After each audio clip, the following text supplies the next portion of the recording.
살면서 누구나 한 번쯤은 궁금해하지만 아무도 정확히 알려주지 않는 주제들을 선정해서 얕게 한번 파보겠습니다. 지적 대화를 위한 넓고 얕은 지식, 줄여서 지대넓이앗. 60일의 나는 천재다. 지금 시작합니다. 한 주간 잘 보내셨습니까? 네. 한 주간 뭐 했는지 얘기하는 시간입니다. 네. 헐. 한 주간 어떻게 보내셨나요? 저는 뉴스를 보면서 벌벌 떨었습니다. 무서워서. 왜? 이 나라의 그 최고 존엄께서 진노하셨기 때문에 이 화가 어디로 미칠 것인가. 이거 무슨 사극을 보는 것 같아요. 네? 그랬군요. 이게 나중에 시간이 많이 지난 다음에 들으시면 무슨 말인가 싶으실 것 같은데. 그래서 뉴스를 보면서 지내셨네? 네. 그렇구만. 목을 감수. 이럴 때 보통 이제 막 그 능지처참 막 신하들을 막 죽이고 막 난리 나지 않습니까? 반정이 일어나고 구족을 멸하라 막 이런 거를 사극에서 많이 본 것 같은데. 저는 무슨 말인지 모르겠습니다. 네, 그런 사태가 혹시 일어날까 싶어서 예. 목을 감추고 살아야겠다. 이런 생각을 하고 있습니다. 알겠습니다. 다른 분들은 뭐 하셨나요? 말하기 어렵다 이 다음에 말하기 어려워. 가명만 얘기해주셨는데 준비한 게 있었는데. 그래요? 진짜? 아니에요. 김도인 뭐 하셨어요? 게임하고 싶다며요. 게임? 뭐가 돼? 나라 시국을 걱정하고 있었는데 다음에 게임하고 싶었습니다. 슈퍼마리오 하고 싶으시다는. 김도인은 한 주간 뭐 하셨습니까? 저는 지난주에 흑마술 음료를 개발했어요.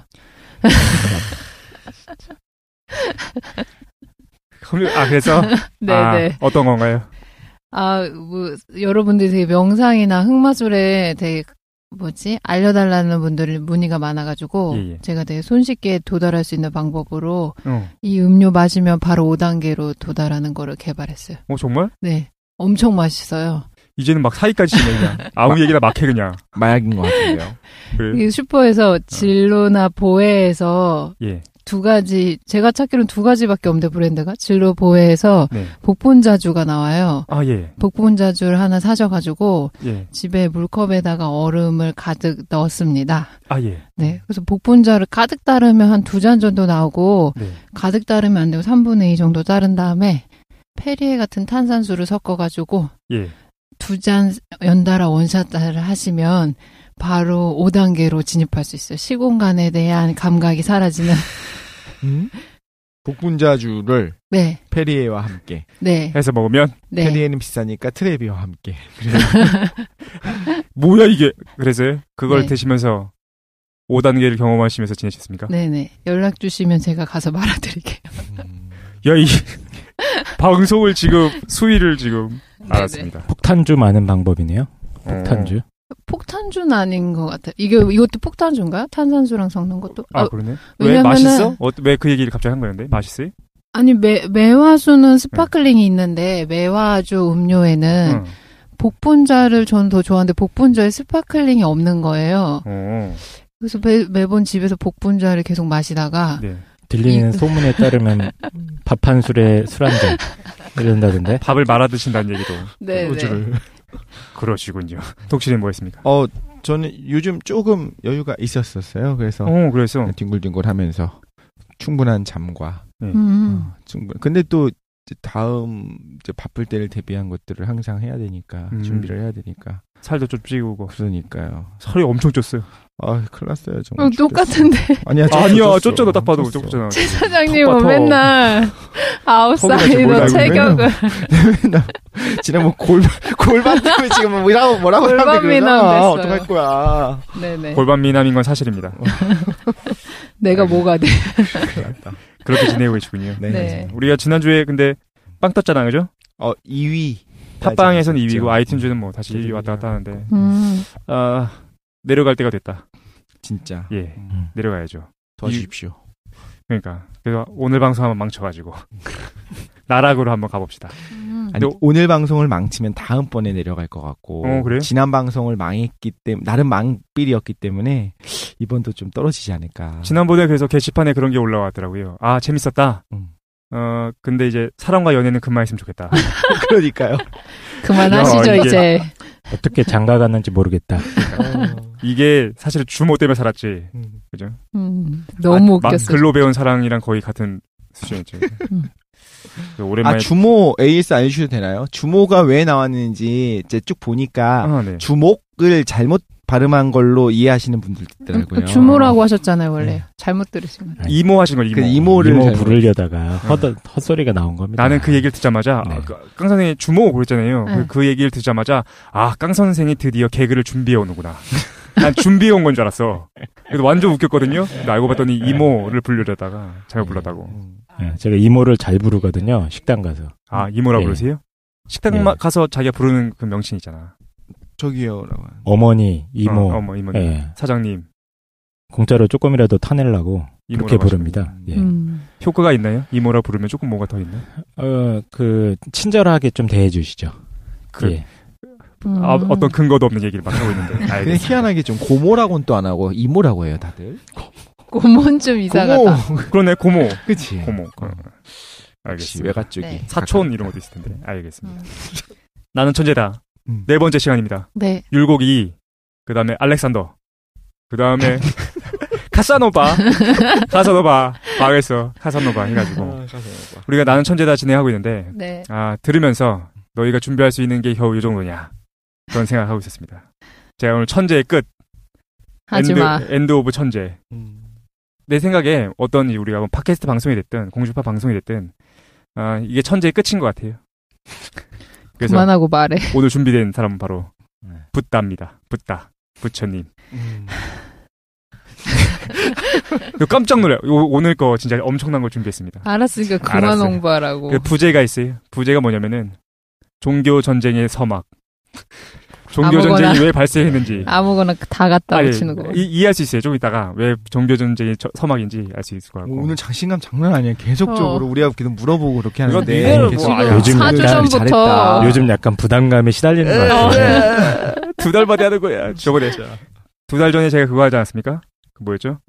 뭐요? 테슬라에서 망했기 때문에. 준비를 많이 하면 잘 안 되잖아요. 준비 많이 하신 거 아니에요? 준비를 너무 많이 했어. 진짜.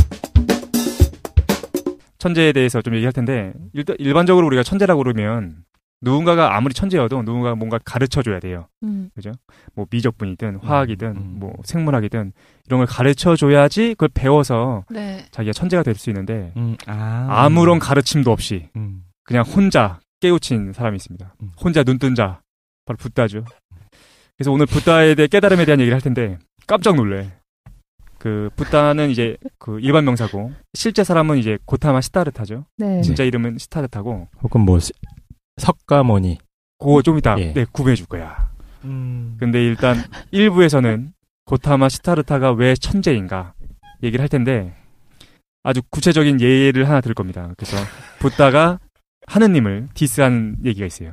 그래서 붓다의 하느님 디스설.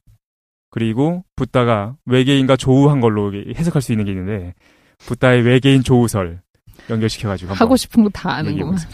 김도희님이 많이 까주세요.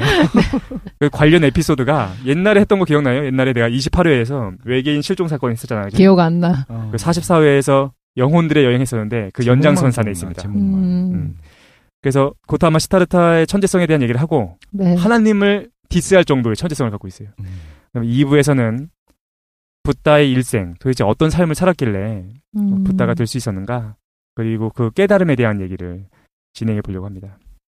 우리 아까 깡 선생이 잠깐 언급하다 말았는데 용어가 너무 많죠. 고타마 시타르타, 석가모니, 붓다, 부처, 보살, 열애, 아라한 뭐 이렇게 용어들이 많은데 좀 단순하게 좀 구분하면 부처나 붓다는 일반 명사죠.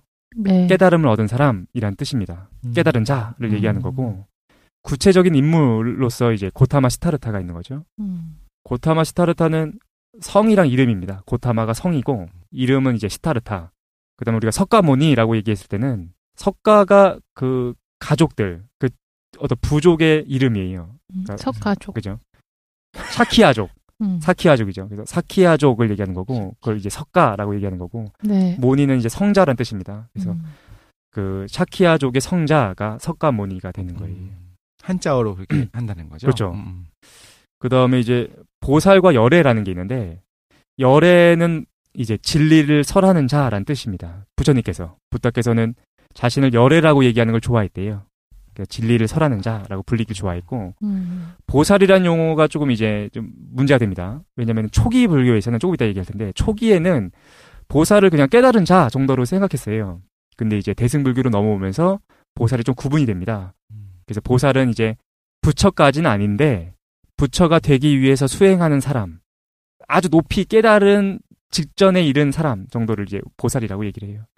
대승불교에서는 이제 보살을 좀 강조하는데 오늘 얘기할 얘기는 아니니까 일단 그래서 용어들이 복잡하다.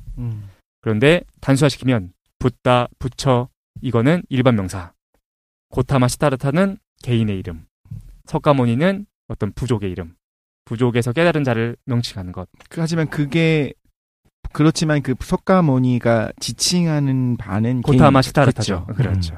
불교의 역사를 아주 잠깐 얘기하면 기원전 450년경에 처음 시작한 걸로 보고 있어요. 근데 이게 인도가 연도를 정확하게 명시하지 않는 특성들이 있어가지고 정확하게 몰라요. 근데 기원전 한 5세기 정도 돼 있죠. 그때 이제 초기 불교, 붓다를 통해서 이제 초기 불교가 탄생합니다. 그때를 초기 불교 시대라고 우리가 보통 얘기를 하고요. 열반에 드신 후에 기원전 한 250년 정도가 되면 쪼개져요. 그 석가의 그 말씀에 따라서 여러 가지 이제 그 해석에 따라서 구분되거든요. 대표적으로는 이제 석가의 말씀을 좀 그대로 이어받으려고 한 사람들을 우리가 상자부, 그 다음에 이제 약간의 융통성을 주자라는 걸 대중부라고 하는데 어쨌든 이게 쪼개집니다. 그걸 우리가 부파 불교 시대다라고 얘기를 하고 대중부에서부터 좀 연결돼서 좀 더 대중화된 불교로 넘어가는 시기가 이제 기원후 5세기가 되면 대승불교가 탄생해요. 그래서 그때 대승불교는 이제 조금 이따 우리 김도인이 설명해 주실 수 있을 것 같은데 대중적인 불교로 많이 바뀐 거죠. 그래서 대승불교에서는 이제 부파불교 시대에 있었던 그 상좌부를 소승불교라고 좀 폄하해서 부르는 면이 있습니다. 상좌부랑 대중부가 쪼개진 걸 근본분열이라고 하는데 거기서부터 부파불교라고 보기 어렵고 부파불교는 보통 3차 결집 이후부터 부파불교라고 보는 게 합의된 이론이 뭐 여지는 학자들마다 의견은 다른데 요거는 2부 때 불교에 대한 석가에 대한 일생 얘기해야 되니까 그때 또 자세히 얘기하도록 하고 별로 우리 관심 없잖아. 불교가 어쨌건 저쨌건. 근데 이 얘기를 왜 하냐면은 오늘 얘기할 내용은 나중 말고 뭐 상자부 대중부 뭐 나눠진 이유 말고 초기 불교 석가모니 계실 때 그때 얘기만 좀 하려고 합니다.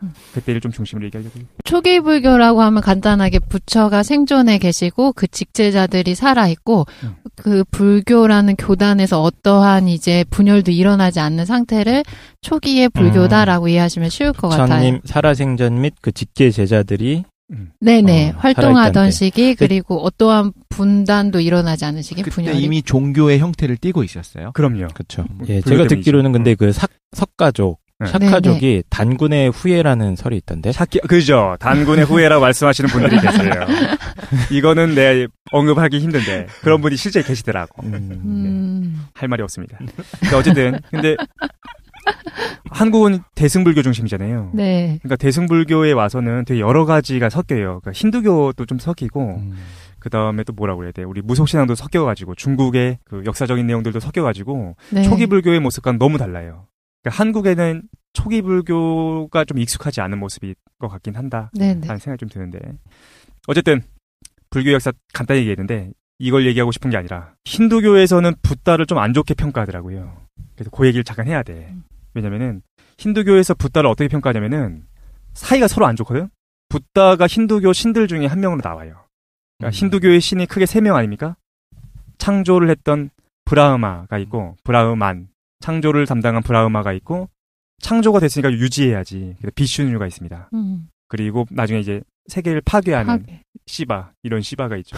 그래서 3명이 이제 신의 대표적인 모습인데 사실은 한 명이죠. 사실은 한 명인데 이제 3가지 양상으로 나타나는데 비슈뉴가 좀 중요한 인물이에요. 비슈뉴가 이제 세상을 유지하기 위해서 끊임없이 자기의 아바타를 보내거든요. 우리 영화 아바타에서 왜 그 아바타 진짜 그 아바타야. 그래서 자신의 게임 같은 그 화신을 보내가지고 세계를 유지합니다. 10명의 아바타를 보내기로 예정돼 있거든요. 지금까지는 9명의 아바타가 왔다 갔고 1명의 아바타는 아직 안 왔어요. 근데 재밌는 게 막 별의별 걸 많이 보내. 뭐 물고기도 보내고 뭐 그 거북이도 보내고 멧돼지도 보내고 사자인간도 보내고 하는데 사람이 꼭 아니네요. 그렇죠. 그런데 누가 중요하냐면은 이 아바타 중에 비슈뉴의 화신의 아바타 중에 8, 9, 10번째가 좀 중요합니다. 8번째가 크리슈나라고 해가지고 인도에서 되게 인기 있는 신이에요. 네, 오늘 크리슈나 얘기를 할 거 아니니까. 크리슈나 무르티가 생각나는데 뭐 관련이 있나요? 전혀 관련이 없어요. 그렇군요. 두 번째로 이제 9번째 붓다. 9번째 화신이 붓다인 거야. 그래서 뭐라고 해석하냐면은 붓다가 그릇된 가르침을 설파하러 왔다는 거야. 비슈뉴인데 힌두교 전통에서 이런 내용이 있거든요. 악마라고 해도 돌을 닦고 정진을 하면 그의 소원을 신들이 들어줄 수밖에 없는 거야. 근데 악마가 어떤 소원을 빌면 안 되잖아요. 그러니까 악마들을 어떻게 그 정진하지 못하도록 방해해야 되는 사람이 필요한 거야. 그래서 비슈뉴가 석가의 모습으로 와서 악마들을 교란시키고 있다. 그릇된 가르침을 주는 게 붓다다라고 평가합니다. 그런 이야기가 나오는 거는 이미 불교가 어느 정도 힘을 얻었을 때 나온 거죠. 그렇죠. 힌두교에서 경계하면서. 그렇지. 그럼 이제 웃기잖아요. 벌써 이제 붓다를 굉장히 폄하하고 동시에 누구를 폄하하는 거냐면은 부처님을 믿는 모든 사람들을 그렇죠. 폄하하는 거야. 니네가 악마한 거야 라고 얘기하는 거잖아요. 이거 장난 아닌 거 아닙니까? 난 그래서 힌두교가 야 그래도 어떤 특정 종교의 수장이라고 그래야 되나? 뭐라 그래야 돼? 그냥 가장 시발점이 되는 사람인데 평가를 이렇게 해도 되나라고 좀 생각이 들었거든요. 그만큼 위협적이었기 때문에 그러겠죠. 근데 알고 봤더니 오늘 할 얘기가 바로 여기서부터 시작합니다. 먼저 시비를 좀 걸었어. 잠깐만. 우리 객관적인 부분과 최 사장님의 주관적으로 한 부분 좀 구분해 주세요. 알았어.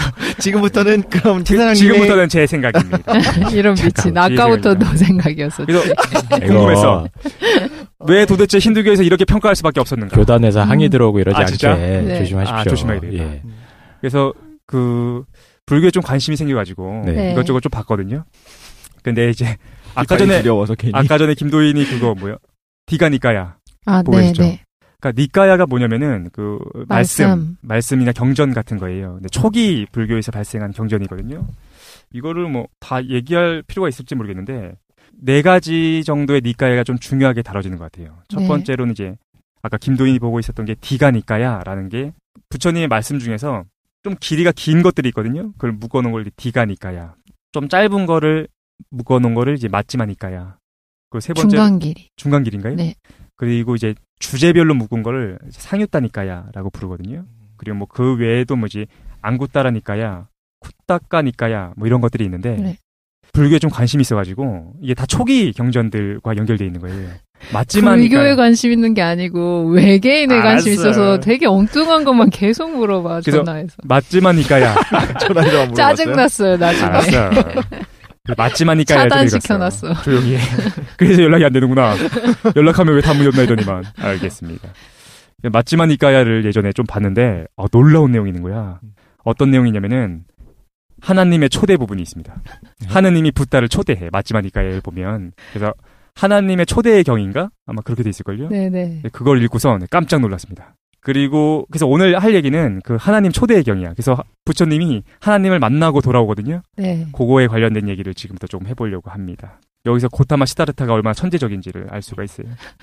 그 무수한 내용 중에서 또 어떻게 그 부분을 찾았어. 그러니까 책이 완전 두꺼워. 노력이 대단. 네, 책이 정말 두꺼워요. 거의 책이 정사각형처럼 보여요. 일단 보면 그냥 단군의 후손이라고 해. 알았어. 그게 괜찮다. 그것보다 그걸 뛰어넘어요. 그 단군은 그래도 어쨌든 신 아래 아닙니까? 네, 신을 디스하는 내용이 나옵니다. 알겠습니다. 근데 본인이 말씀하신 거죠. 부처님이 말씀하신 거를 제자들이 적은 거죠. 그래, 맞아요. 그러니까 처음에 이렇게 말씀해 주신 게 경전이 5가지로 나눠진 게 왜 그러냐면 초기 제자, 직계 제자들은 부처님이 인멸하시고 난 뒤에 50일 후에 묻는데 가르침을 자기들이 정리해서 노래처럼 외우기 시작해요.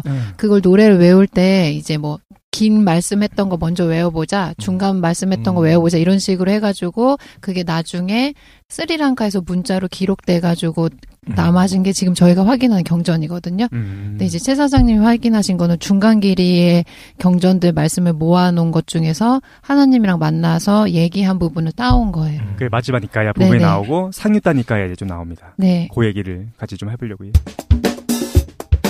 일단 그래서 김도희 말씀하셨는데 이게 좀 노래로 돼 있어. 그러니까 노래였나 봐. 그러니까 되게 지루하게 돼 있거든요. 그 얘기 조금 이따 할 텐데. 반복 구조로 돼 있어요. 미치도록 반복해요. 그러니까 책이 두꺼워도 실제 내용은 굉장히 짧은데 일단 이렇게 시작합니다. 하느님의 초대에 대한 경 이렇게 시작해요. 이와 같이 난 들었다. 한때 세존께서, 세존은 이제 붓다를 얘기하는 거죠. 한때 세존께서 사바티시의 제따숲에 있는 아니타 삔띠까 승원에 계셨다. 그때 세존께서 수행승들이여 라고 수행승들을 부르셨다. 수행승들은 진짜 세존이시여 라고 세존께 대답했다. 그리고 세존께서는 이와 세존같이 들려. 세존께서는 이와 같이 말씀하셨다라고 하면서, 그러니까 세존이 붓다죠. 붓다께서 수행승들 모으신 거야. 그러면서 이렇게 얘기하기 시작합니다. 나 방금 전에 하느님 보고 왔어. 내가 그리고 디스에서 이기고 왔다를 얘기하기 시작합니다. 그래서 이렇게 얘기해요. 그 내용을 좀 얘기해주면, 붓다께서 이제 숲에서 정진하고 계셨거든요. 네. 갑자기 하느님 바까 이름이 있어. 근데 여기서의 하느님을 우리가 뭐라고 얘기해야 되냐면은 브라흐마를 얘기합니다. 그러니까 이걸 좀 구분할 줄 알아야 되는데, 브라흐마, 브라흐만, 브라만 뭐 여러 가지가 있거든요. 근데 아주 쉽게 얘기하면 힌두교라고 얘기하기는 좀 힘들고, 힌두교의 전신이 되는 이제 베다에서 나오는 얘기거든요. 네네. 베다에서 브라흐만은 뭐냐면은 아트만과 좀 구분돼가지고 우주의 원리를 얘기해요. 그러니까 우주 전체의 원리, 근원적 원리. 그리고 그것들이 이제 개별화된 것을 우리 인간의 아트만이라고 얘기하거든요. 아주 쉽게 얘기하면 하나님과 영혼의 관계인 거야. 그런데 브라흐만이 대중화되면서 남자 인격신으로 바뀌어요. 그게 브라흐마가 되거든요. 네. 근데 이렇게 봐야 돼요. 여기서의 하느님은 브라흐마를 얘기하는 거야. 브라흐마. 남자 인격신. 남자 인격신. 근데 여러 명인 것 같아. 이름이 있습니다. 근데 얘 이름은 바까야. 바까 브라흐마. 김가가 아니고 바까. 이런 바까. 브라흐마하고 만나고 온 거예요. 하나님 만나고. 아까 그 새 큰 신. 브라흐만. 그거 중에서 더 디테일하게 들어간 거네요, 지금 그러면? 그러니까 브라흐마는 그 창조신 아까 말씀하셨잖아요. 아까 창조신은 네. 브라흐마인 거예요. 네. 방금 전에 브라흐마가 남자라고 하지 않았어요? 네, 맞아요. 이렇게 얘기하면 쉬울 것 같아요. 동양 철학에서도 그 우주의 원리를 무극, 태극이라고 말하는데 그게 또 음양으로 나눠지거든요. 그 남성성을 띠는 게 있고 여성성을 띠는 거 있고. 맞아요. 그래서 브라흐마도 똑같이 남성성을 띠는 성격으로도 이해되고 여성성으로 띄는 성격으로도 이해되는 걸로 나눠서 그냥 부르는 것 같아요. 똑같은 거야.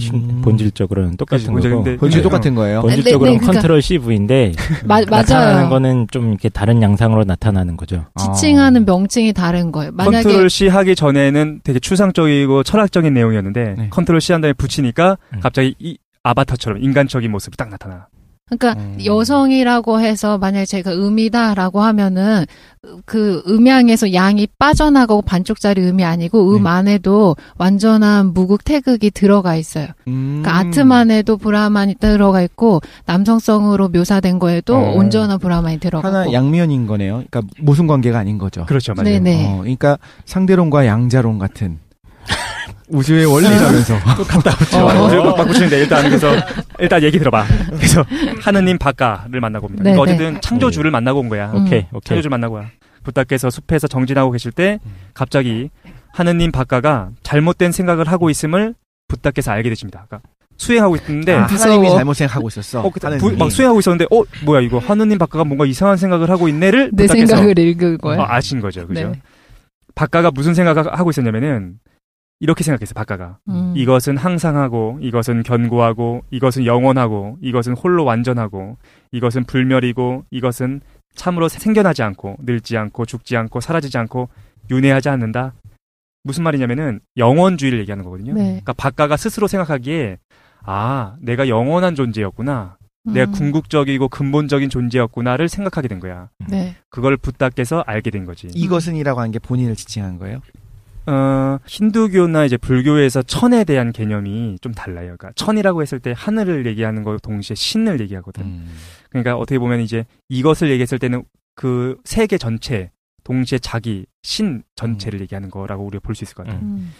그러니까 거기서 얘기하는 신이라는 게 이제 인격신 처럼 보이지만 사실은 우주 만물도 포함하고 있고 복잡해요. 되게. 그렇지. 그 우주가 우주 스스로가 완전하고 그래. 변하지 않는다는 스스로 거를 그렇게 생각하고 있었던 순간에. 그렇지. 그거를 붓다에게 말해줬고 아니 얘기 안 했는데 혼자 생각한 거를 붓다께서 정진하는 분이 읽었어. 아니 나는 신인데 최고의 궁극적인 신인데 나는 영원하고 나는 잘생겼고 나는 똑똑하고 이렇게 생각하고 있었던 거지. 자뻑. 그죠. 붓다께서 들었어. 알았어. 알게 되신 거죠. 그래서 붓다께서 어떻게 하시냐? 순식간에 숲에서 사라져서 하나님 세계에 나타나게 됩니다. 근데 뭐라고 표현하시냐면은 붓다께서 스스로 이렇게 얘기해요. 깜놀했겠어. 힘센 사람이 팔을 폈다가 굽힐 때야. 폈다 굽혔다 하는 그 순간에 자기가 모습을 사라지게 해서 하나님 앞에 갔다. 굴신 난다고. 라고 얘기를 하죠. 그래요? 그 동양 철학에서 시간 얘기할 때 굽혔다 펴는 거를 하나의 아주 짧은 시간이라고 생각해요. 그래. 네. 눈 깜짝할 사이. 맞아요. 그거랑 똑같은 거예요. 찰나. 찰나. 그래서 숲에서 사라져서 하느님 앞으로 갑니다. 하느님이 멀리서 붓다가 오는 걸 보고서 반겨줘요. 존자여 오십시오. 존자여 어서 오십시오. 존자여 이것에 오기 위해 기회를 만들기까지 오랜 세월이 걸렸습니다. 존자여 이것은 항상하고 이것은 견고하고 이것은 영원하고 이걸 계속 반복해. 미칠 것 같아. 어쨌든 자기가 영원하다는 얘기를 박가가 또 해줍니다. 네. 존자는 무슨 뜻이에요? 그 존경받을 사람이란 뜻이에요. 네. 그러니까 칭해주는데 조금 있다가 하느님 박가는 붓다를 존자라고 하거든요. 네. 근데 이따가 악마가 나타나. 악마는 수행승이라고 낮춰 불러요. 그래서 붓다가 이렇게 얘기합니다. 참으로 그대 하느님 박가는 무명에 빠졌습니다. 그러니까 너는 잘 모른다. 라고 얘기한 거예요. 무명. 밝지 어리석다. 않은 거예요. 네. 없을무의 밝은 명칭. 그리고서는 말을 계속 반복해요. 영원하지 않은 것을 영원하다고 생각하는 것은 어리석다라고 계속해서 말을 반복합니다. 몇 개 좀 읊어주시죠. 조금 있다가 읊을 게 있어가지고 도대체 반복한다는 게 무슨 말인지 조금 이따 알게 될 거예요. 이때 갑자기 악마 빠삐만이 찾아옵니다. 그리고는 이름들이 다 이상한데 맞는 거 아니야? 맞아. 지어냈어. 이름이 귀여운데 좀 빠삐만 어쨌든 빠삐만이 찾아옵니다. 그래서 이렇게 얘기해. 야, 위대한 하느님을 모욕하고 지금 뭐 하는 거냐. 이분 하느님 박가는 영원하고 완벽하신 존재다. 네. 네가 그렇게 얘기하면은 너 이제 불지옥 간다. 뭐 이런 식으로 얘기를 하는 거죠. 붓다께서 말씀하시길 하느님과 하느님 세계의 신들과 여기서 뭘 할 수 있냐면은 하느님 박가가 있고 하위 신들이 있어요. 그러니까 그 체계가 있는 것 같아. 그리고 하느님 세계의 신들의 권속은 모두 그대 손아귀에 있는 게 사실이다. 무슨 말이냐면은 하느님 박가도 사실은 악마의 손아귀에 있다라고 말씀하시거든요. 그리고 그대에게 누가 말한 지배당한다. 거예요 지금? 붓다가 지금 말씀하셨다. 붓다가 빠삐한테. 그죠. 빠삐만한테 하느님과 하느님 아래에 있는 신들도 어차피 네가 다 관리하는 게 사실이지만 나는 그대의 손아귀에 있지 않고 그대는 나를 지배하지 못한다. 이렇게 얘기합니다. 하느님이 덧붙입니다. 영원한 걸 영원하다고 이야기하는 것인데 뭐가 잘못되느냐? 라고 랩 배틀을 이제 시작하는 거죠. 라임을 살립니다. 쇼미더머니. 왜 내가 반복하냐고 얘기하냐면은 잠깐 읽어볼게요. 하느님 박가가 자꾸 이렇게 얘기하는 거야. 수행승이여, 만약 그대가 땅에 집착하면 나에게 가까워지는 것이고 나의 영역 안에 있는 것이고 내가 하고 싶은 대로 맡기는 것이고 나의 처벌을 받는 것입니다. 수행승이여, 만약 그대가 물에 집착한다면 나에게 가까워지는 것이고 나의 영역 안에 있는 것이고 내가 하고 싶은 대로 맡기는 것이고 나의 처벌을 받는 것입니다. 수행승이여, 만약 그대가 불에 집착한다면 나에게 무슨 말인지 알겠죠? 이걸 계속 반복하는 거야. 불 이거에 그렇지. 그러니까 살리는 거. 사실은 물, 불, 바람, 신, 창조주 하나님을 얘기하거든요. 네. 이걸 계속해서 문장을 반복합니다. 자, 그러면 일단 빠삐만이 사실은 다른 신들을 뒤에서 원격 조종한다는 거를 붓다가 지적을 했고, 그렇죠. 그거에 지금 박가는 동의하지 않는 거네요. 그렇죠. 수행승으로 낮춰 부르면서. 그렇죠. 갑자기 수행승으로 낮춰 불러요. 근데 문제는 뭐냐면은 세존이 이 랩에 맞춰가지고 똑같이 반복해줍니다. 하느님이여, 나도 그걸 압니다. 하느님이여, 만약 내가 땅에 집착한다면 그대에게 가까워지는 것이고 그대의 영역 안에 있는 것이고 그대가 하고 싶은 대로 맡기는 것이고 그대의 처벌을 받는 것입니다. 하느님이여, 만약 내가 불에 집착한다면 이걸 계속 반복해. 미칠 것 같아. 나 그래서 뭘 알게 됐냐면은 이게 어쩔 수 없었던 거죠. 그게 처음에 경전을 확인할 때 제자들이 모여서 송출한다고 하거든요. 자기가 암송하고 있던 거를 확인하니까 이런 식으로 되는 거예요. 이때 문자가 없었대. 기록도 할 수가 없었고 그래서 이걸 외우기 위해서 이렇게 했다는 거야. 뭘 알게 됐냐면은 주성치의 서유기 보셨습니까? 월광보합 설리기원 안 봤어? 네, 봤어. 거기 보면 주성치가 손오공인데 삼장법사를 죽이려고 하거든요. 왜 죽이려고 하냐면은 얘가 너무 길고 지루하게 얘기를 하는 거야. 난 영화의 설정인 줄 알았는데 무슨 말인지 알겠어요. 계속 반복합니다. 어쨌든 붓다께서 말씀을 계속 잇는 거죠. 자신도 분명 하나님 바까에게 위대한 신통력이 있고 위대한 능력이 있고 위대한 영향력이 있는 것을 알고 있다. 하지만 나는 하느님 바까 당신은 보지 못하는 또 다른 세계를 볼 수 있다라고 붓다께서 이렇게 말씀하시는 거죠. 그러면 세 가지 세계를 제시합니다. 너는 못 보지. 하지만 네가 못 보는 세계를 더 알고 있어. 붓다가 부처님이 말씀하신 거죠. 그거를. 그렇죠. 그래서 첫 번째 이걸 극광천이라고 해석하거든요. 극광천. 그래서 빛이 흐르는 신들의 세계가 있대. 그리고 편정천. 영광으로 충만한 신들의 세계가 있고 광과천 그래가지고 위대한 경지를 여는 신들의 세계 이런 얘기를 해줍니다. 근데 극광천 첫 번째 얘기했던 극광천이 두 번째 우주야. 편정천이 세 번째 우주, 광과천이 네 번째 우주인데 바까 너는 첫 번째 우주에 있을 뿐이다라고 얘기하거든요. 내가 그래서 너무 궁금한 거야. 불교의 우주관이 어떻게 되는가? 근데 불교의 우주관을 간단하게 얘기하면 하늘이 여러 가지가 있어요. 여기서 말하는 하늘은 아까 얘기했던 것처럼 신을 얘기하거든요. 신의 여러 단계가 있습니다. 그래서 불교에서의 우주관은 크게 세 단계로 나눠. 욕계, 그 다음에 색계, 마지막 무색계가 있거든요. 욕계가 제일 안 좋은 거야. 그 군대로 치면 병사급입니다. 그래서 어떤 애들이 있냐면은 이런 게 있어요. 그 지옥, 악귀, 축생, 수라, 인간이 여기 포함돼. 욕계. 막 욕정이 있고 막 그런 세계인 거야. 그리고 인간보다 약간 높은 신, 사천왕 있죠. 걔네들도 욕계에 있습니다. 그러니까 여기는 별로 좋은 세계가 아닌 거야. 한 단계 위에 신들의 세계가 바로 색계예요. 욕계, 색계, 무색계, 그 중간 단계 색계인 거야. 여기서 말한 색이라는 건 뭐냐면은 불교에서의 색이라는 거는 물질을 얘기합니다. 그러니까 물질적인 측면이 있는 세계를 얘기해요. 그래서 아까 전에 얘기했던 세계들 있죠. 뭐 극광천, 편정천, 광과천 뭐 이런 것들이 요 색계에 속하게 된 거죠. 16개 단계가 있어요. 신선들이 그 욕에서 벗어났다고 보통 얘기하잖아요. 그렇죠. 그분들은 이제 그 욕계를 벗어나서 색계에 들어간 거. 그렇지요. 근데 이분들은 지금 존재해야 되는, 실존해야 되는 거죠. 아까 물질로 이루어졌다고. 그렇지. 존재하고 있는 거야. 군대로 따지면 부사관급에 해당합니다. 신들이지만 부사관급이야. 되게 오래 살아요. 600겁. 뭐 그렇게 살거든요. 겁은 그거 알잖아요. 왜 영겁이 막 이렇게 하고 막 이렇게. 그죠. 가로 세로 40리의 바위 위에 100년마다 한 번씩 선녀들이 내려와 춤을 추는데 그 옷깃에 달아서 그 바위가 사라지는 게 1겁 정도가 되는 거야. 아주 긴 시간인데 이렇게 얘기해요. 아까 하느님 바까는 어디냐면은 제 색계에 있지만 가장 낮은 애인 거야. 그래서 하사 정도 됩니다. 알겠죠? 근데 어쨌든 그 얘기를 하는 거죠. 네 위에 중사도 있고 상사도 있고 원사도 있고 다 있어 라고 얘기하는 거예요. 네가 아는 기밀은 딱 그렇죠? 거기까지야. 그렇지. 더 높은 기밀이 있다. 그렇습니다. 그리고 욕계, 색계, 그 위에 무색계가 있어요. 얘는 정신으로 이루어진 거야. 색이 없으니까. 그래서 비상비, 비상천 뭐 이런 애들이 있는데 장교급에 해당합니다.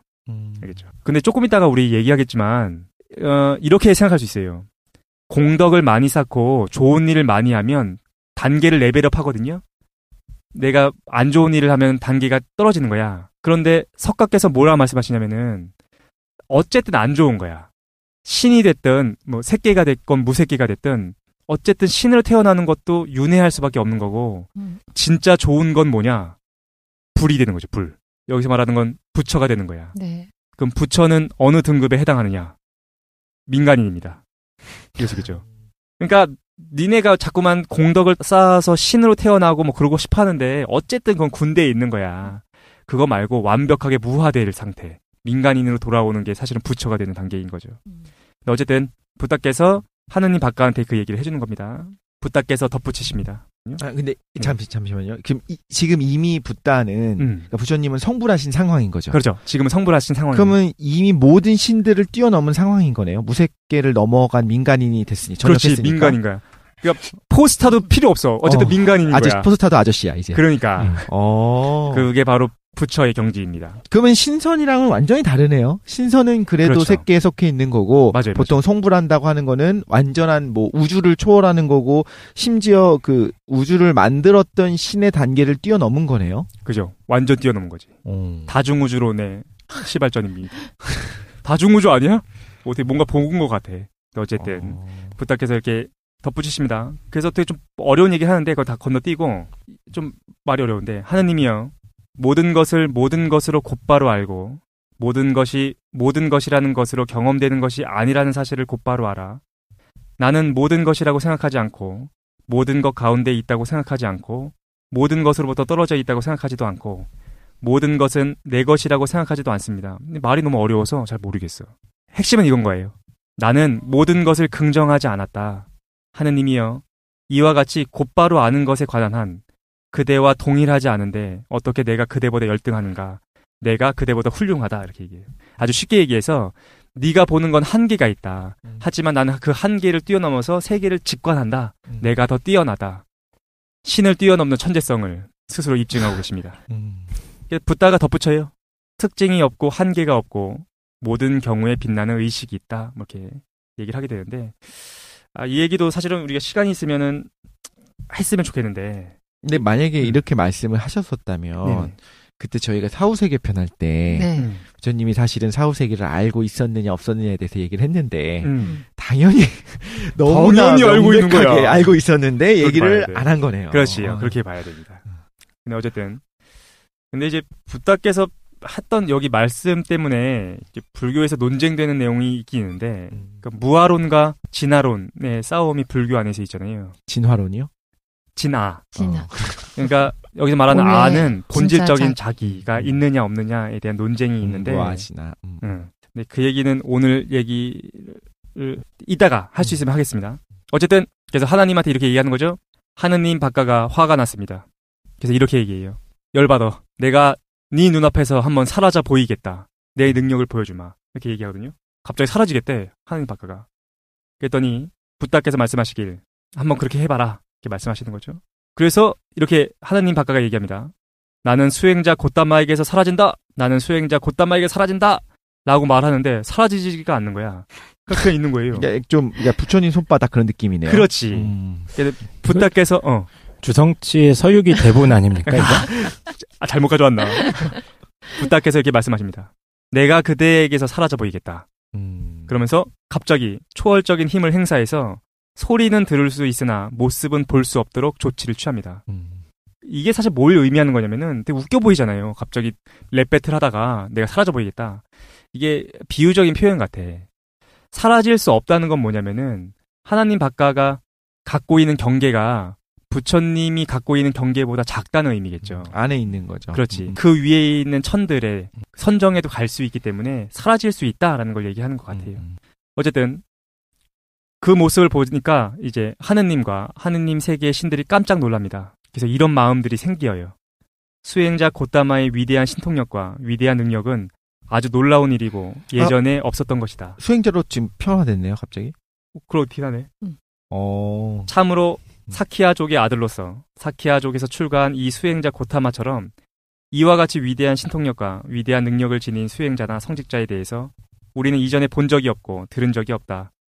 참으로 존재에 환희하고 존재를 즐기고 존재를 기뻐하는 세대를 살면서 그는 존재를 그 뿌리와 더불어 뽑아버렸다. 이렇게 얘기해요. 그러니까 존재를 우리가 이렇게 생각하잖아. 세계를 긍정하려고 해요. 세상은 좋은 거고 긍정적으로 사는 게 좋아 보이지만 붓다가 한 일은 뭐냐면은 그 존재를 뿌리채 뽑아버린 거야. 무하에 대한 얘기를 하는 것 같은데 어쨌든 악마 빠삐만이 놀랍니다. 계속 옆에 있었어. 옆에 있었어. 보고 있었던 거죠. 그래서 붓다한테 이렇게 와가지고 이렇게 얘기해요. 당신이 깨달은 거를 제자나 출가자들한테 지도하지 말아라. 이렇게 얘기를 하는 거죠. 붓다가 뭐라고 말씀하셨을까요? 내 맘대로 할 거다. 이렇게 말씀하시고 돌아오십니다. 가르치든 가르치지도 않든 가르쳐도 붓다로 남고 가르치자도 붓다로 남는다. 이렇게 말씀하시고 오세요. 그 베다에서는 베다신계에서는 지금 베다 철학에서 철학이라고 하나요, 그거를? 베다는 이제 하나의 문서인 거고 힌두. 네네. 그 거기서 나오는 신관이라고 해야 되나요? 거기서는 지금 여기 나와 있는 모든 신들이 다 신인 거죠. 그렇지. 그러면 사실 힌두교에서 왜 안 좋게 봤는지 딱 여기서 명확하게 보이긴 하네요. 그렇지. 니네가 믿는 브라흐만. 브라흐만이면 최고 존재거든요. 창조주잖아. 그거를 아무것도 모르는 애로 상정했으니까 힌두교에서 열받을 수밖에 없었던 거지. 꼬꼬마야. 그렇지. 사라질 수도 없고 능력도 없다라는 거죠. 그쪽에서는 이제 부처님이, 그러니까 붓다가 사람들을 현혹해서 그렇지. 이단을 넘어가네요. 그러니까 말하자면. 그러니까. 그래서 종교 전쟁의 서막이 시작된 겁니다. 근데 요게 사실은 이제 맞지마 니까야에 나온 내용이고 상유타 니까야에는 박가가 왜 이런 생각을 했는지에 대해서 좀 설명을 해주거든요. 그래서 그걸 좀 찾아봤어. 상유타 니까야에서 도대체 하나님 박가가 왜 스스로 영원하고 불변하고 무한하다고 생각하게 됐는가. 붓다께서 이제 뭐라 말씀하시냐면은 제자들한테 이렇게 얘기해. 걔가 너무 오래 살아 있었기 때문이다 라고 말씀하십니다. 그러니까 원래 전생에서 하나님 박가도 계속 윤회하는 존재거든요. 근데 이제 선정을 계속해서 닦아가지고 광가천에서 태어났다가 그 다음 계속 밑으로 떨어져요. 광가천, 변정천, 극관천, 결국 대범천까지 떨어지게 된 거거든. 그런데 대범천에서도 되게 오랫동안 살았어요. 7업을 살아. 그러니까 너무 오랫동안 살다 보니까 자기가 윤회하는 걸 까먹게 됐다라는 게 부처님의 설명입니다. 이렇게 얘기해요. 수행승들한테 이렇게 얘기하시는 거죠. 수행승들이요. 언제 어느 땐가 오랜 세월이 지나가면 세계가 생성되는 때가 있다. 세계가 생성될 때 텅 빈 하느님의 궁전이 나타난다. 아주 쉽게 얘기하면 우주가 빵 탄생할 때가 있다는 거야. 그러면은 하느님, 브라흐만이 거주할 수 있는 공간이 마련된다라는 거죠. 그때 어떤 무산, 그러니까 어떤 삶이 다른 세계에서 수명이 다하고 공덕이 다해서 이 세계에 들어오게 된다라는 겁니다. 그는 거기서 마음으로 만들어진 존재로서 기쁨을 먹고 살고 스스로 빛나고 공중으로 날아다니고 영광스럽게 살면서 오랜 세월을 지내게 된다. 그는 그곳에서 혼자 오랜 세월 살았기 때문에 이런 생각을 하게 돼요. 다른 삶들도 이곳에 오면 얼마나 좋을까라고 불만을 갖고 동요를 일으키기 시작한다. 그러자 다른 우주에 있었던 삶들이 다른 우주에서 수명을 다하고 나서 바로 이 우주에 나타나게 된다라는 겁니다. 그들은 거기서 마음으로 만들어진 존재로서 기쁨을 먹고 살고 스스로 빛나고 공중으로 날아다니고 영광스럽게 함께 오랫동안 살게 됩니다. 그러면서 붓다가 계속 얘기하는 거죠. 수행승들이여. 그런데 거기에 가장 먼저 태어난 무살미 있지 않았느냐. 그는 이와 같이 생각하게 된다는 거죠. 내가 하느님이었구나. 내가 위대한 하느님이고 정복자고 정복되지 않는 자이고 모든 것을 보는 자이고 지배자이고 주제자이고 창조주고 최상자이고 조물주다. 라고 생각하게 된다는 거죠. 왜냐면은 자기가 원했잖아. 어떤 삶들이 더 있었으면 좋겠다 라고 생각하니까 다른 삶들이 나타난 거야. 내가 창조했다라는 착각을 갖게 된다라는 거죠. 그러니까 사단장님이 야, 물 가져와. 그러면 자꾸 물이 나타나고. 그렇지. 야, 저기 운동장 좀 갈아엎자 했더니 갈아엎고. 그러니까. 그러니까 내가 신이다. 내가 창조주인가? 그죠. 나는 영원할 것 같은데? GP랑 동일한 것 같아요. 하사 한 명과 이제 병사들 한 12명이 이제 GP에 들어갑니다. 6개월 살다 보니까 하사가 생각하는 거예요. 내가 사단장인가? 라는 생각을 갖게 됐다. 라는 거죠. 그런데 다른 애들도 문제야. 붓다가 이제 마지막으로 이런 얘기도 합니다. 수행승들이여. 그런데 나중에 태어난 무쌈들도 있다. 그들은 이와 같이 느끼게 된다. 내가 여기 태어나 보니까 어떤 하나의 존귀자가 먼저 기다리고 있다라는 거죠. 바로 그는 위대한 하느님이고 정복자고 모든 것을 보는 자이고 지배자이고 창조주이고 최상자이고 조물주인 것 같다라고 생각하게 된다는 거죠. 이게 브라흐마 잘라경에서 이제 나타나는 건데 디가니까야에서 이제 발췌한 내용입니다. 그러니까 이거죠. 브라흐마가 너무 오랫동안 살았다는 거야.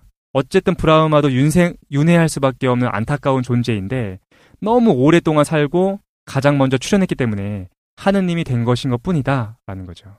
근데 윤회를 깨는 것이 결국 열반에 들어가는 게 윤회를 깨고 무로 돌아가는 거잖아요. 아까 그렇죠. 말했었던 완벽한 무화 되는 무색계를 넘어가는 그렇지. 초월하는 걸 원하는 거잖아요. 그럼 지금 여기서 나오는 창조주라고 하는 신들도 결국에는 다 매여 있는 거네요. 그렇죠. 윤회 안에. 아무리 신이라고 해도 민간인보다는 안 좋은 거야. 그럼 우리가 알고 있는 신 개념이랑은 조금 다르네요, 사실.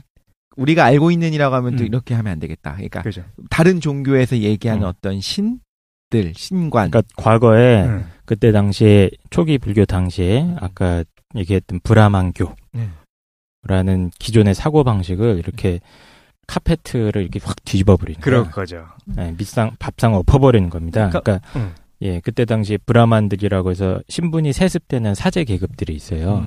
요거 헷갈리니까 브라민이라고 부르는 게 맞긴 한데. 그 사제들. 그러니까 사제들. 그 사제들이 중심이 돼서 신한테 뭐 이렇게 제사 드리고 뭐 공양 같은 거 받아가지고 뭐 매년 종교 의례를 펼치고 이런 계급들이 사실 굉장히 그 사회에서 중요한 역할들을 했고 그 사람들이 전파했던 내용들이 아까 그 내용입니다.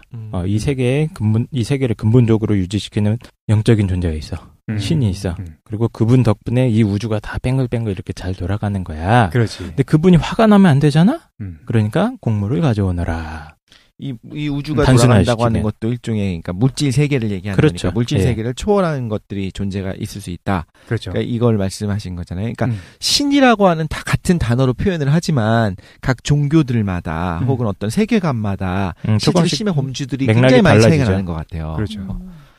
근데 이제 공통적으로 뭘 비판하는 거냐면은 근데 일반적으로 우리가 종교가 다양하다고 생각하지만 실제로 모든 종교의 공통점은 영원주의 아닙니까?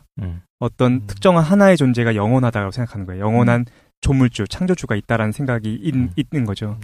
근데 이제 붓다께서 직접적으로 비판한 건 뭐였냐면은 바로 힌두교를 비판했던 거야. 사실 힌두교는 아니지. 힌두교보다 그 전에 있었던 베단다 철학. 베다에서부터 기원한 베단다 철학을 비판하는 거였는데 생각해보면은 이제 현대 기독교 또 사실 비판할 수 있는 어떤 논리적 근거를 제공하는 거지.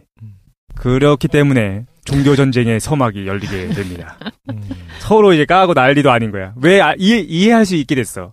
힌두교가 이 붓다를 그냥 내버려둘 수 없었구나. 당연히 그러겠죠. 그렇죠. 완전히 그냥 가장 위대하고 그래, 사실 이 우주를 만든 신조차도 그러면 반대로 힌두교에서 저렇게 현혹시키려고 하는 악마의 계략이다. 그러니까 아까 말씀하신 것처럼 현현인데 어떤 신이 그렇지. 지금 현현했는데 저런 식으로 굉장히 달콤한 말을 전해가지고 제자들을 많이 끌어왔는 거로서 악마들이 말하자면 성불이라고 하면 안 되고요. 거기서는 악마들이 깨달음을 얻는 거를 방해하기 위해서 거짓말을 하고 있는 거다라고 힌두교에서는 얘기할 수밖에 없었을 것이다. 그렇지. 그 인정할 수 없죠. 인정하면 안 되지. 힌두교 입장에서는.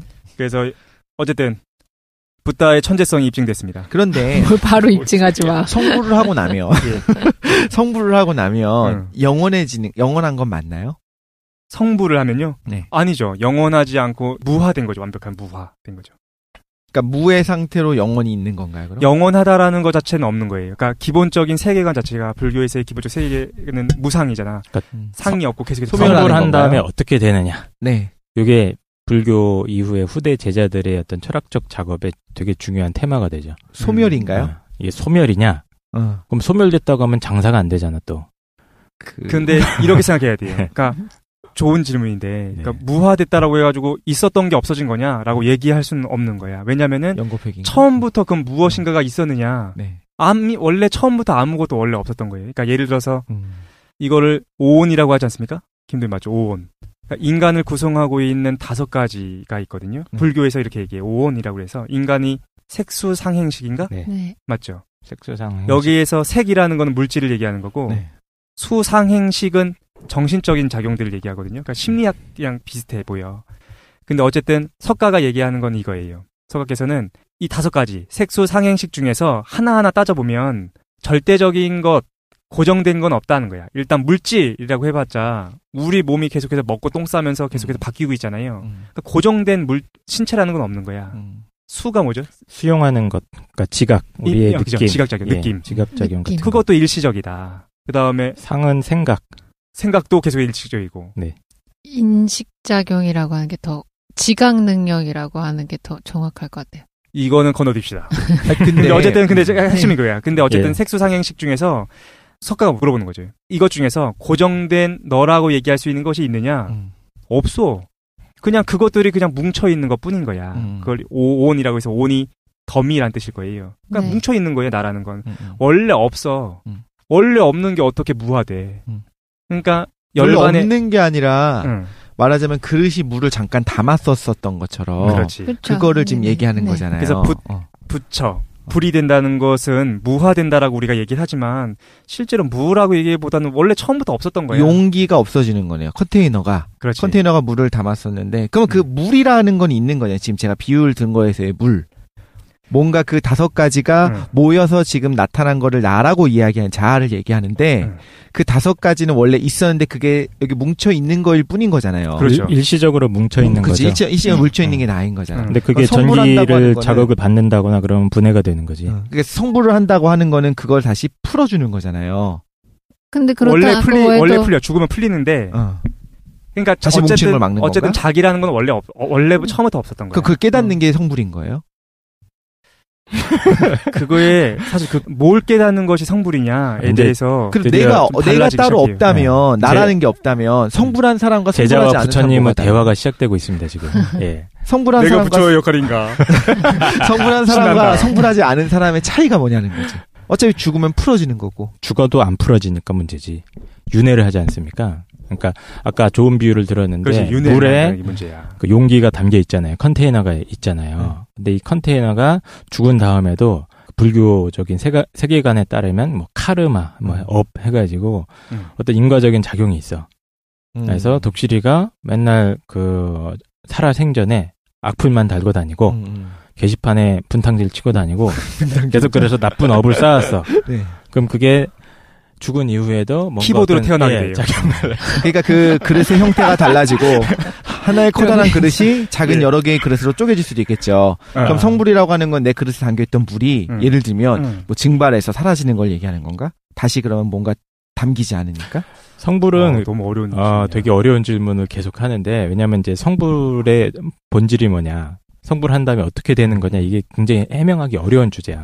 제가 질문하려고 하는 의도는 뭐냐면요. 부처님은 그러면 이제 성불을 함으로써 모든 걸 초월한 민간이 됐다고 생각하지만 그럼 힌두교에서는 이런 반박도 할 수 있잖아. 그러면 당신은 성불함으로써 모든 걸 초월했다고 생각하지만 당신도 신의 뜻 안에 있다라고 딱 얘기해버릴 수 있는 거 아니야? 서로 그런 거지. 그럼 부처님이 또 이러겠지. 그러는 네가 또 그 안에 있는 거다. 그렇지. 근데 그렇게 얘기하지 않았다는 거는 뭔가 논리적 정합성이 있기 때문에 더 이상 얘기할 수 없는 게 있었던 게 아닐까 그렇지. 싶어서. 완벽한 무화 상태가 된 거니까. 이거는 그러니까 기본적인 세계관은 윤회인 거예요. 그러니까 무상해서 상으로 고정되어 있지 않은 항상한 건 없는 거야. 그래서 상이 고정되지 않고 계속해서 윤회할 수밖에 없는데 그걸 고통이라고 보는 거야. 아무리 신이라고 해도 600겁을 살아도 그다음에 1000겁을 살아도 어쨌든 죽으면 윤회할 수밖에 없고 그건 고통이다라고 생각한다는 거죠. 근데 그게 베다 철학에서 원래 그래요. 베다 철학에서도 신들이 윤회한다고 이야기해요. 예.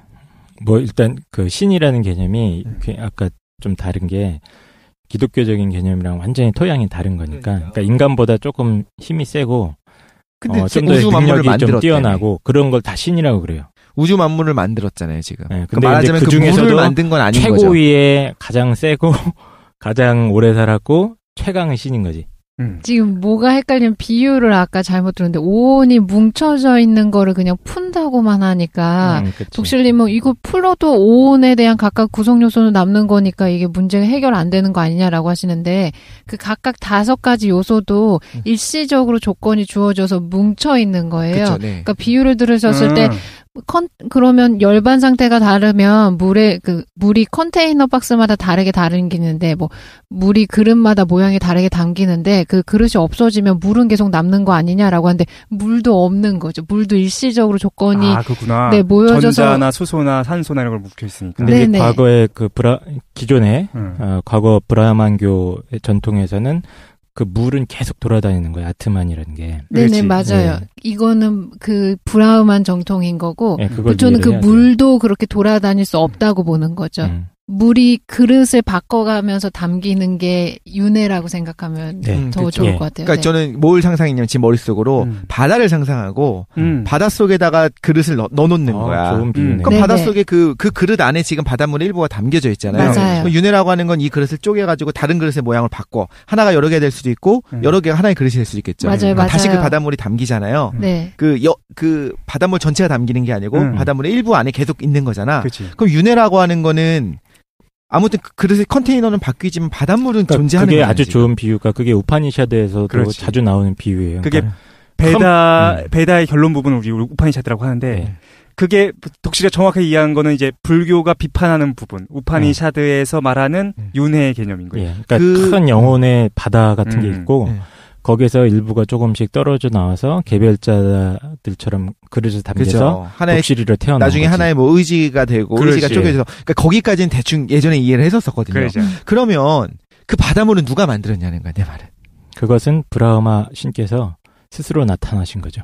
그 최초의 창조도 우파니샤드나 이런 경전들에 나와 있어요. 근데 이제 그 그 바다 위의 씨앗으로 얘기하는 것도 있고 비유적으로 많이 표현을 하는데 스스로가 나를 인식하기 시작하면서 자기를 쪼개 나가는 과정으로 얘기를 하는 경전도 있고 뭐 그러면 이제 태초에 의식이 있었다 뭐 이런 식으로 시작이 되는 경전들이 있어요. 그러니까 성불에 성공한 컨테이너가 있을 거 아니에요. 그럼 그 컨테이너가 소멸하면서 그 안에 담겨져 있는 물도 소멸해서 사라지는 거죠. 그렇죠. 왜냐하면 일시적인 모험이었으니까. 네. 그리고 물이 소멸해서 사라지는 거 아니면 그냥 다시 바닷물로 순환하는 거예요? 바닷물로 순환하지 않죠. 왜냐면 물도 그 조건들에 의해서 모여져 있는 물질 현상이기 때문에 고정돼 있다고 생각하지 않는 거. 그리고 그 물의 입장이라면 그 물이 다른 컨테이너에 담기고 싶은 욕망이 제거되거든요. 열반 상태이라면. 네네. 물도. 그러니까 다른 컨테이너에 담겨서 태어나고 싶다는 욕망이 제거됐기 때문에 윤회하지 않는 거죠. 아까 말한 것처럼 증발한 거네요. 네네. 이제 물이 증발해서 사라졌어. 정리하면 이렇게 얘기하는 거죠. 그래서 두 가지 전통이 있다라는 거예요. 첫 번째로는 뭐가 있었냐면은 기존의 베단타 철학, 베다에서부터 오는 우파니샤드. 근데 우파니샤드라고 얘기하기 힘든 게 우파니샤드를 석가께서 모르셨다라고 좀 카렌 암스트롱인가? 종교학자가 그렇게 얘기하더라고. 그래서 그 얘기하기 좀 힘든데 일단 좀 정리를 해보면 이렇게 얘기할 수 있어요. 뭐냐면은 어쨌든 힌두교 전통, 베다 전통에서의 철학에서는 독실이 비유를 좀 얘기해보면 바다가 있고 아주 거대한 브라흐만이 있는 거야. 그리고 그때마다 그릇들이 생기면서 개체들로서 아트만들이 생기는 거야. 그래서 그릇이 깨지면 다시 브라흐만으로 돌아가지만 다시 또 다른 그릇으로 만들어지고 거기 담기게 된다는 거죠. 그게 이제 베단타 철학에서의 내용이고 석가는 그거를 비판하신 거죠. 그렇죠. 그런 건 없어. 그런 건 없고 만약에 그릇이 생겼어. 그래서 바다 속에 그릇이 하나 생겼는데 어떻게 되는 거냐면은 그 그릇과 그 그릇에 잠깐 담겨있는 바다가 뿅 하고 완전히 공으로 사라지는 거. 증발해서 물이 사라졌어. 아예 없어지는 거죠. 뿅 뚫리는 것. 그 기존의 그 세계 뭐 바닷물에서 윤회하는 과정이 없다는 게 아니라 그것보다 더 우월한 초월적인 세계가 있다는 거야. 그렇죠. 더 새로운 차원의 우주가 있다는 거야. 그렇게 볼 수 있을 것 같습니다. 그러면은 이제 이해가 가네요. 그 신이라고 하는 것이 너네들은 바닷물의 신 아니냐. 난 바닷물을 초월한 존재다. 그리고 우리가 그렇게 돼야 된다라는 게 되는 거잖아요. 근데 철학적으로 보면 끝에 온 것 같아. 왜냐면 무로 돌아가잖아요. 그러니까 물질적인 거, 정신적인 걸 초월한 없음에 대한 걸로 나아갔기 때문에 어떻게 보면 이게 끝에 도달해 있다라고 좀 볼 수 있을 것 같은데. 근데 사실 이 얘기가 나와가지고 좀 더 얘기하면 사실 내가 항상 요즘 궁금한 건 그거지. 만약에 우파니샤드처럼 영혼이 옷을 갈아입는 것이 아니다라고 얘기하면 하나의 의지가 일부씩 담겨 있는 거에 불과했다라고 한다면 그렇게 한다면은 이제 우리가 전생에 대해서 얘기하기가 좀 수월해요. 내 전생이 뭔지를 알 수가 있는 거야. 옷을 갈아입는다면.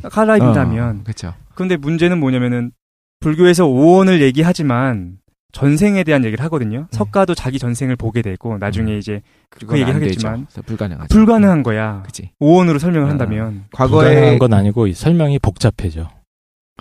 아주 복잡해. 논리적인 전제들을 많이 깔아야 되는 거야, 이제. 그렇게 하기 그렇죠. 시작하면. 그러니까 개미의 다리 부분이었고 나의 일부는 뭐 풀의 꽃 부분이었고 나의 일부는 또 어떤 당시 200년 전에 살았던 어떤 현자의 3분의 1 정도의 영혼과 막 이런 식으로 네가 갖고 있는 의지의 100분의 1 부분 뭐 이렇게 계속해서 그것들이 뭉쳐온 거 그렇게 얘기해야 되잖아요. 그러니까 하나의 어떤 인격체로서 얘기하기는 힘들어진다는 거죠. 카르마를 받기가 너무 힘들어진다는 생각이 들어서 그런데 그러네. 그래서 그게 궁금했어. 그래서 이게 불교 안에서도 논쟁이 되고 있거든요. 김도희님은 어떻게 생각하세요? 김도희님이 그래도 제일 많이 우리한테서. 근데 이제 어쨌든 불교에서 좀 문제를 정리해 보면, 그러니까 이제 불교가 떠하는 문제 중에 하나는 고정된 나가 없다는 것을 얘기하면서 동시에 윤회, 전생에 대해서 설명할 수 있어야 되거든요. 그러면 내가 굳이 선행을 베풀 이유도 그다지 없는 거야. 그렇지. 그치. 내가 이렇게 그러니까 인간으로 태어날 이유도 없고. 두 가지 조건을 동시에 설명해야 된다는 좀 문제점을 갖고 있는 것 같아. 그래서 그거를 좀 비판하면서 불교 안에서도 진화론을 주장하는 사람들이 있는 것 같아요. 진화. 그러니까 무화가 아니라 내가 없는 것이 아니라 그 고정된 내가 있을 수밖에 없다라고 얘기하는 소수의 사람들이 있는 것 같아. 그 얘기를 부처님의 가르침이랑 좀 다르네요.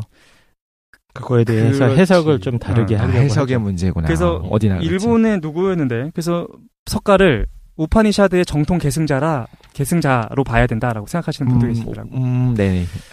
김도희님 이 얘기를 김도희님이 굉장히 싫어합니다. 그래요? 어떻게 그러면 어떻게 생각하시고 어떻게 믿으시는데?